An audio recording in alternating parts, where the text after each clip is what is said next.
il est formellement interdit islamiquement d'inscrire son enfant dans une école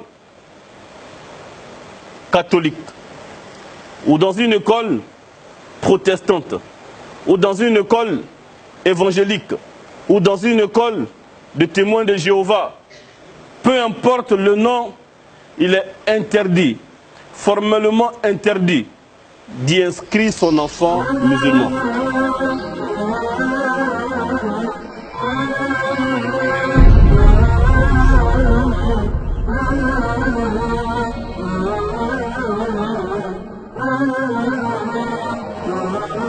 D'abord, malheureusement, la chose la plus dangereuse pour la communauté musulmane, c'est l'ignorance. Première chose, l'ignorance. On est arrivé à un niveau d'ignorance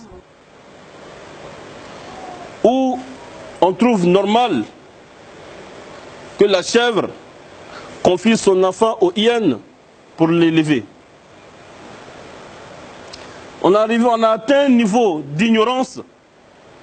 La communauté musulmane a atteint un niveau d'ignorance où on ne trouve pas grave que la chèvre prend son enfant pour aller confier aux hyènes. C'est-à-dire Bagorani ka denta. Kata kalfa surgula. Koko lamo. Tellement on a confié dans la kalambalia djugala. On m'a que bassé blé en fait. Combien de jeunes dans ces écoles nous appellent chaque jour pour dire, Oustaz, si on nous demande de prier au nom du Père, du Fils et du Saint-Esprit, ou de chanter des chansons à connotation idolâtrie, ou comment on appelle ça, de shirk, prier le Père, le Fils et le Saint-Esprit avant les cours. Des établissements où ils interdisent les activités religieuses islamiques, mais c'est permis les activités chrétiennes pour les jeunes. Des établissements où il est interdit d'avoir des mosquées, mais permis d'avoir des églises, des lieux de prière chrétiennes. Le voile, on n'en parle pas. On n'en parle pas de ça. Le voile, le voile. Le voile. Mes frères, mes sœurs, nous sommes dans une société de lutte. Et les autres ont compris que la meilleure manière de lutter et de combattre et d'avoir les chèvres étant hyènes, c'est de se chercher la peau de chèvre et d'apprendre le langage des chèvres pour assez ressembler aux chèvres et après manger les chèvres. Est-ce qu'on a compris ça? Par exemple, si on veut détruire la Libye, on se fait passer pour des anges et on fait passer Kadhafi pour le diable. Et même les propres enfants de Kadhafi vont le voir désormais comme le diable. Mais quand ils vont finir de le tuer, ils vont se rendre compte que ceux qui sont venus leur dire que c'est le diable, eux, ils sont en réalité les vrais diables. Est-ce qu'on a compris ça?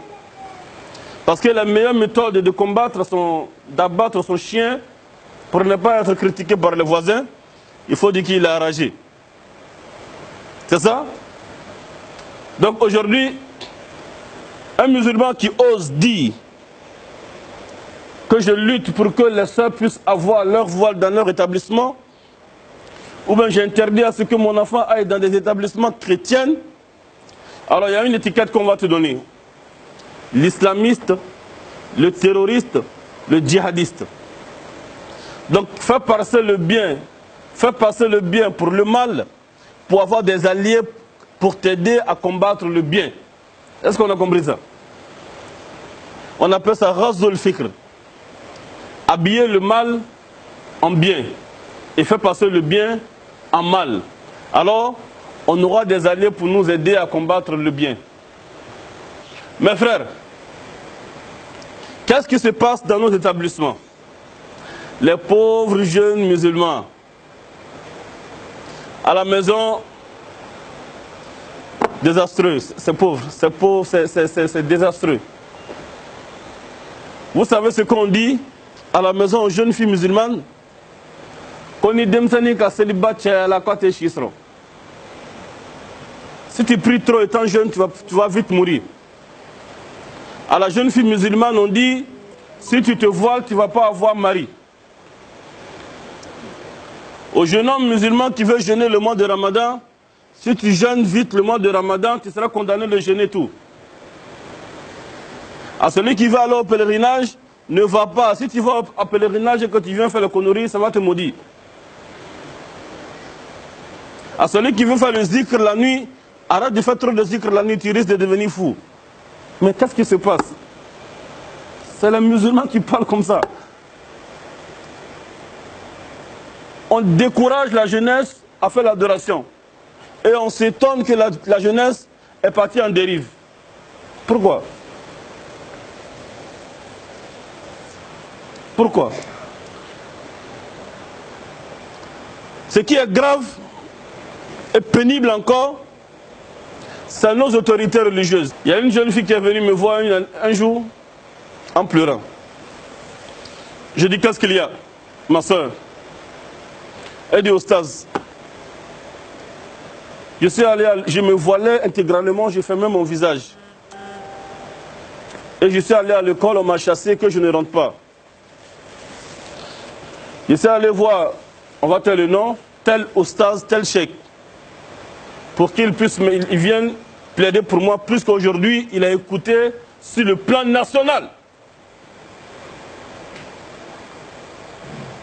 Pour qu'il aille plaider pour moi. Quand je suis venu le voir, il m'a dit, mais si on te dit qu'il faut enlever le voile, il faut enlever. C'est pas forcé, il faut enlever. Après, tu vas porter ton voile. Voici le langage de nos autorités religieuses aujourd'hui. Comme si elle n'a pas le droit de porter. Comme si la liberté d'exercer sa religion n'était pas du droit du religieux ou du citoyen. Personne pour aider nos frères dans les établissements qui souffrent avec leur religiosité. Alors, ils sortent. La religion, la pratique de la religion, c'est une éducation. Si la personne n'a pas pu s'éduquer à être religieuse depuis elle est petite, quand tu veux qu'elle va quitter l'école, maintenant elle va pratiquer ça comment? Elle n'a plus l'amour de la chose.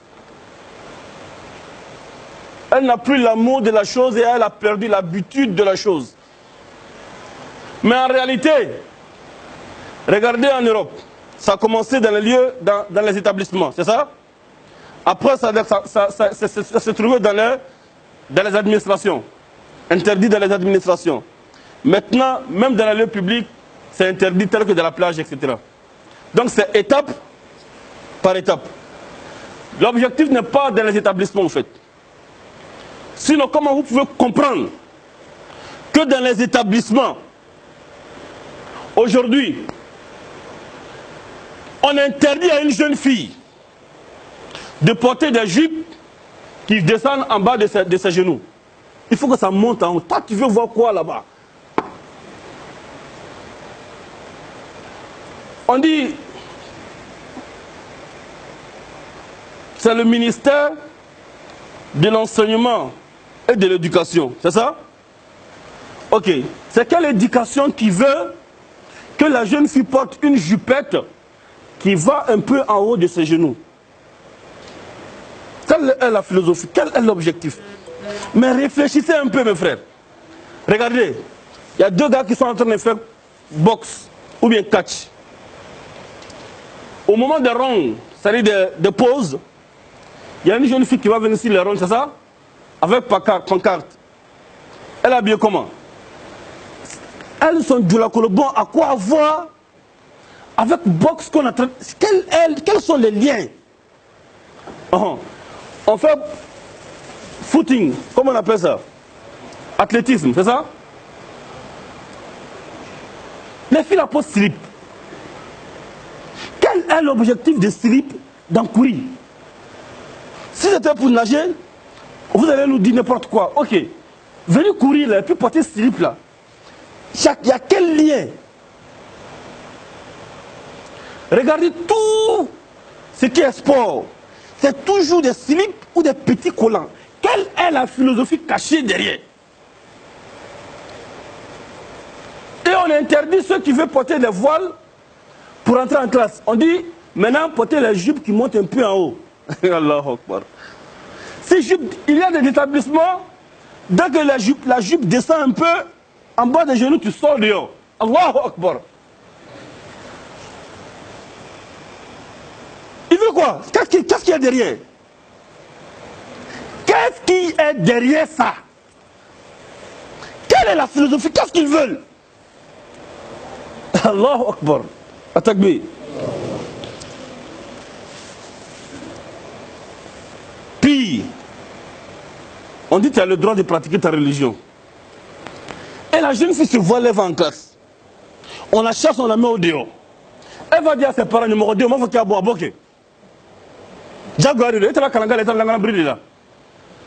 Mais quand elle vient dire à ses parents, ah, comment j'ai beaucoup de temps, j'ai beaucoup de temps, Adoula, j'ai pas carana. Mais je ne comprends pas. Mouna ita foko otmana atala jipu kurun la wala atala sukuru ba la wata kadila. Ani la kurusi bo ani kala nyongo na sarala. Kala na biri kuna. Oni kala me nyongo na sarala wa. Est-ce que c'est pas son droit? Sramela. Est-ce qu'il a droit tawa? Jamana era loi là. Est-ce que c'est pas son droit de se voiler? Mais pourquoi nos autorités, quand on dit au COSIM, au CENI, à la LIPSI, n'est-ce pas, à toutes ces associations, vous êtes là pour défendre le droit de la communauté musulmane. Mais qu'est-ce que vous attendez pour aller défendre ces jeunes filles dans les établissements? Si aujourd'hui, nous on n'a pas pu parler à ce président actuellement en place, on va parler à qui? On va parler à qui? On va parler à qui?